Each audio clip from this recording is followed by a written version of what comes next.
গাজীপুরের Kaliganj Jamalpur union BNP নেতাদের বিরুদ্ধে মিথ্যা ও ভিত্তিহীন সংবাদ প্রকাশের প্রতিবাদ সংবাদ সম্মেলন ও মানববন্ধন অনুষ্ঠিত হয়েছে। রানিং চেয়ারম্যান আলম চেয়ারম্যান ওনার আসছিল লোকজন নিয়ে ওনার, আমি তো সবাইকে চিনি না, আমি চেয়ারম্যানরা চিনছি, মেম্বাররা চিনছি, সৈদার আছে, ওনার আমার বিভিন্নভাবে গালিগালাজ করছে। আমি নাকি রাস্তার উপরে বাড়ি করছি, সরকারি জায়গায় বাড়ি করছি, এর জন্য আবার বাড়ির প্রতি ফুটে সন্ধ্যার পরে একটা লোক আসছে সন্ধ্যার সময়, সাংবাদিক নামে আলামিন নাকি নাম, ওনার সাথে কোনো কিছু ছিল না মোবাইল ছাড়া।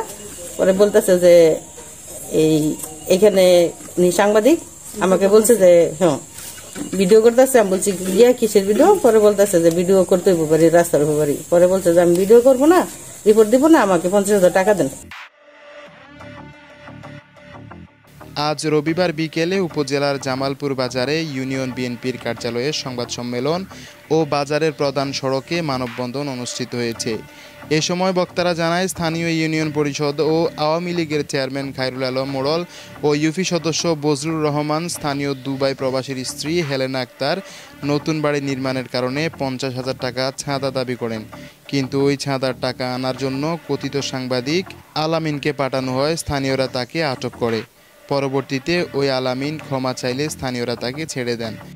পরবর্তীতে ইউনিয়ন ও উপজেলা পর্যায়ে নেতাদের বিরুদ্ধে মিথ্যা ভিত্তিহীন সংবাদ প্রকাশ করেন। এ সময় মানববন্ধনে উপস্থিত ছিলেন উপজেলা ওলামা দলের আহ্বায়ক মাওলানা আলী হোসেন, ইউনিয়ন বিএনপির সভাপতি ও সাবেক চেয়ারম্যান হারুন রশিদ ও জেলা যুবদলের যুগ্ম আহ্বায়ক ঢাকা থেকে আব্দুল আজিজ প্রমুখ। Desk report, Bartadesh news, Dhaka.